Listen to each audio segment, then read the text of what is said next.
What's up, Stellar Crew? Bob MacArthur here for Stellarvue Telescopes for this month's edition of In the Sky, August 2024. You know, August is a great time of year to observe. The weather's still warm, the nights are getting slightly longer, so more observing time, and it's Milky Way season. Matter of fact, if you're out at a dark sky site after sunset, the Milky Way is already nicely placed. And the Milky Way is great because you still get all those wonderful star clusters and nebula, you know, the North American Nebula, the Veil Nebula, the Lagoon, the Trifid, the Eagle, all of them are there for us to enjoy. Now, what's also great about August is we're starting to tap into those fall constellations and objects too. So as the night goes on, or we get later in the month, we start getting things like the Perseus double cluster, the Andromeda Galaxy, the Triangulum Galaxy. So we're starting to tap into those wonderful fall constellations also. Plus, Saturn's starting to make a really good appearance. So let's get to it and let's talk about what we got in the sky for August 2024. So here's some of this month's observing highlights. Now, Venus is starting to kind of make its way into the evening sky, and on August 5th, that nice thin crescent moon, Venus, and the brightest star in Leo, Regulus, are going to kind of make a nice little grouping there. You're going to need a nice clear view to the western horizon because it's going to be visible right after sunset. So try and get that view there. On August 9th, we have the crescent moon next to the brightest star in Virgo, Spica. So I love it when the bright stars and the moon, kind of meet up as the moon skirts across the sky. So it's kind of fun. Now, the Perseid meteor shower is coming up. It's one of my favorite meteor showers to watch. I think part of it has to do with the fact that, it's still warm because meteor showers are the best of you after midnight. It has to do with the way the Earth is rotating into that comet debris. So after midnight, as the constellation Perseus is getting higher up, you'll get the meteors coming from the radiant. There are some estimates out there that say the Perseid could put out 50 to 100 meteors an hour. Now, that depends on observing location. If you're in the city, out of the city, obviously in the city, you're not going to see the fainter meteors, but as you get out of city lights, you'll start seeing some of those fainter meteors and things like that. I think the Perseid meteor shower is popular because the weather is still warm. I like the Geminids and the Leonids, but the weather's getting a little bit colder for those. So if you haven't experienced a meteor shower, the Perseid is a good one. And what's great is the moon shouldn't be a factor because it should be setting earlier in the evening. So get to a dark sky site if you can, or at least some darker skies, and enjoy the Perseid. Now, on August 13th, also, we have the waxing gibbous moon near Antares, the brightest star in Scorpius. So again, the moon making it over to another one of those bright stars. It's kind of fun to watch the moon too, because that's about where the ecliptic is. And the ecliptic is the path that the planets follow in the sky, or the path the sun follows in the sky. And the moon kind of stays close to that. But there are some stars that also go along that path. So that's why we see the moon hitting the same, Regulus and Spica and Antares and things like that. Now, August 14th, before sunrise, early in the morning, you're going to have Mars and Jupiter make a really nice, grouping together, a nice little conjunction. They're only going to be about 1/3 of a degree from each other. So if you got a nice wide field eyepiece or get a wide field shot, oh man, please send that to us. I'd love to put it in the presentation and show it because I love seeing those planets right next to each other, especially Mars and Jupiter. They're two very different planets, and it's fun to see the contrast between the two. Now, on August 20th, the waning gibbous moon, it is literally like right after full moon, is going to be right there next to Saturn. Now, if you live in a certain part of the planet, like Latin America, Caribbean, Africa, Europe, some of you might be able to get to see an occultation of Saturn. Again, an occultation is when the moon passes in front of a planet or a star. So I like watching the moon and Saturn occultations because sometimes those rings look like a little stick or the St. Louis arch sticking off the moon's surface. So definitely check that out. There you go. Now, August 26, 27, and 28, the moon is kind of bouncing from some really cool objects. The moon's on the third quarter moon on August 26 by the Pleiades. The next day on the 27th, it's going to be a crescent, and it's going to be near Jupiter. And then on the 28th, Mars and Jupiter split a little bit more. So on the 28th, the moon's going to be next to Mars. So kind of, like I said, a lot of fun planet stuff going on. Meanwhile, speaking of, let's go ahead and talk about what's going on in the solar system. The sun is still popping. We're at solar maximum, lots of sunspots. There's been a lot of solar flares, a lot of radio storms. Some of you have seen some just phenomenal northern lights along the northern tier states. And as it's starting to get darker and darker, we're going to start getting those auroras back up into northern Europe and into Canada and into Alaska. Also, let's not forget our friends in the southern hemisphere. You guys can get the aurora australis. So yeah, definitely the sun's popping. Spaceweather.com, National Oceanic Atmospheric Administration, NOAA Space Weather website. Great sites to find out what's going on with that. Planets, they're coming up. It's exciting. Like I mentioned, you got Venus making its debut in the evening sky. You have Saturn is over in the eastern sky, and then Jupiter and Mars, Uranus and Neptune. They are all up. They're starting to get more and more in the evening sky, which is great. So Saturn, and then I think Uranus and Neptune, and then Jupiter and Mars.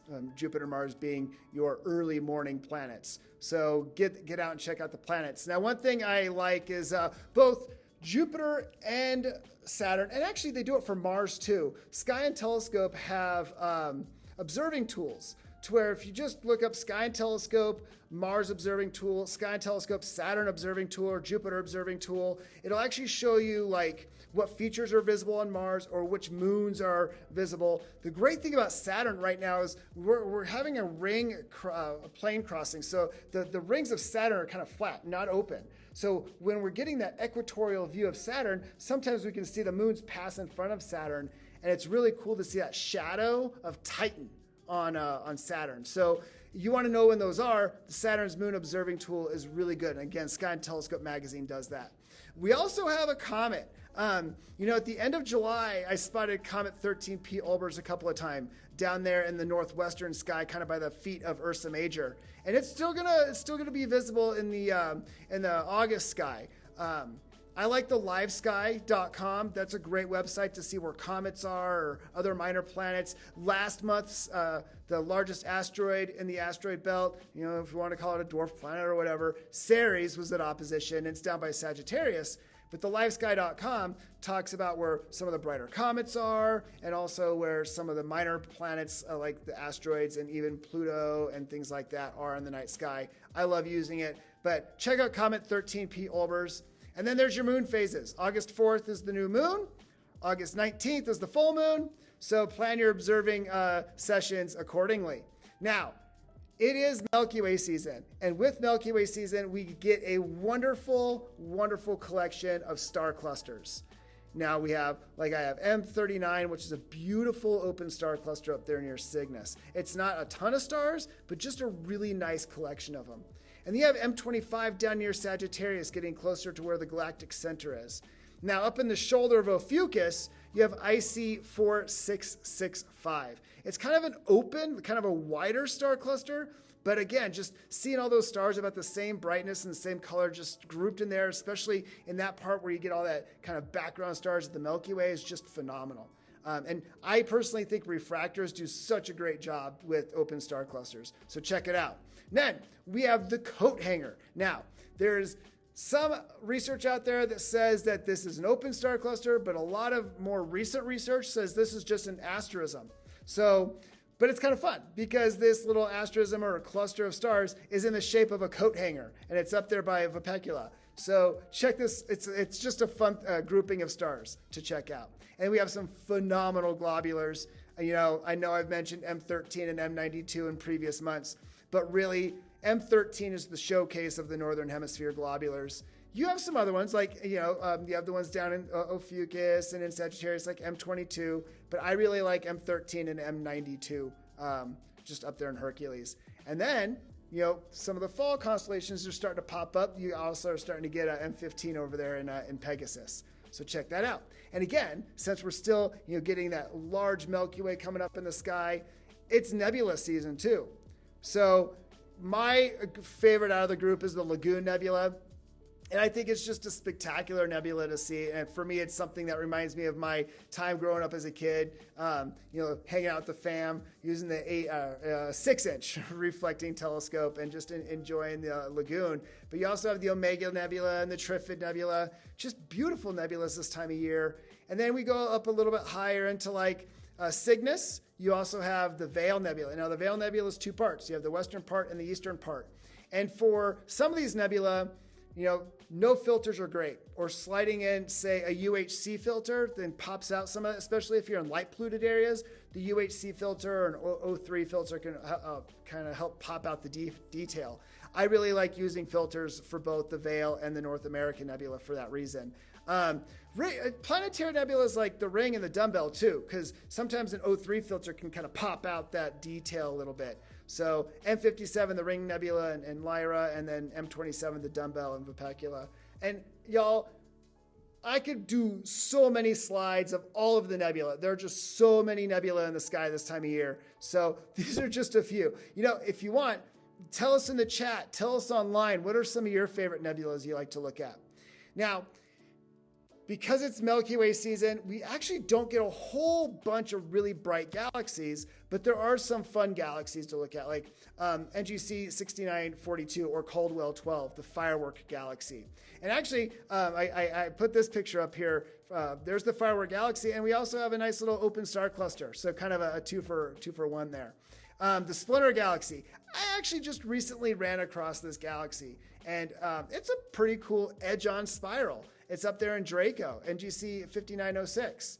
And then the Big Dipper is starting to kind of, set in the northwestern part of the sky. So some of the galaxies in there are starting to fade out, but M101 and M51 are still really nicely placed if you get them first thing at night. Now, later in August, they're going to start probably getting pretty low in the sky. So that may not work out so well. But the nice thing for some of us, especially in the northern part of the United States or northern latitudes, the Ursa Major is circumpolar, so it stays up all night long. So now for some of us to get a little bit further south, southern part of the United States, southern Europe, things like that, it starts to dip. Now, of course, our friends in the southern hemisphere, you only get the Big Dipper for a short period of time, if you even get it. So there you go. Let's talk about some binaries, because I always like to talk about some fun binaries, because having a refractor like my SVX 80 or my SVX 152, I like hitting some binary stars. 95 Hercules, just a really, really nice binary to look at. It's not in the main part of the constellation, so you might have to do some star hopping or use your digital system to get there. But it's a great little binary. And then Myrfic over there in Ophiuchus, Lambda Ophiuchi. This is a really good test on your seeing conditions. It is a tight pair. Now, kind of this yellowish white, and they're really close to one another. I was able to get it in decent seeing with my SVX 152. So give it a shot. Let us know if you got it. And then we have Delta Cygni. This is a cool one. We always go for Albireo, and I will talk about Albireo all day long. I love Albireo. This one is kind of like another version of Albireo, but a little bit more challenging because you have a brighter component and then you have a fainter secondary. Now, they're a different color. You have the blue and the red, but they're closer, and you have one that's quite a bit brighter than the other. So give this one a go. I enjoy this one because, again, sometimes a good test of your seeing conditions. And then we have Kura over there in Cepheus. This is kind of like right smack in the middle of the house. I think Cepheus looks like a house, like you draw back in elementary school, or maybe some of us still draw them that way. So it is a really just nice binary to look at. Really nice, easy to separate. You have a brighter yellow star and then a fainter bluer star. But again, I like to try and pick binaries to look at for y'all that have differences in color, separation, brightness differences. So check them out. Have some fun.